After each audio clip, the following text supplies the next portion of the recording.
Marc, chapitre 7, versets 24 à 37. Jésus partit de là et s'en alla dans le territoire de Tyr et de Sidon.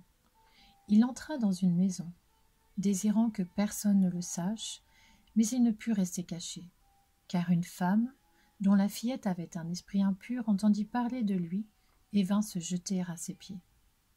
Cette femme était une non-juive, d'origine syrophénicienne. Elle le pria de chasser le démon hors de sa fille.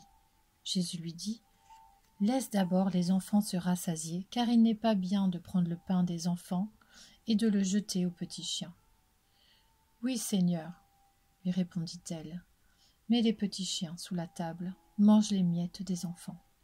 Alors il lui dit : « À cause de cette parole, tu peux t'en aller. Le démon est sorti de ta fille. » Et quand elle rentra chez elle, elle trouva l'enfant couché sur le lit. Le démon était sorti. Jésus quitta le territoire de Tyr et revint par Sidon vers le lac de Galilée en traversant la région de la Décapole. On lui amena un sourd qui avait de la difficulté à parler et on le supplia de poser la main sur lui.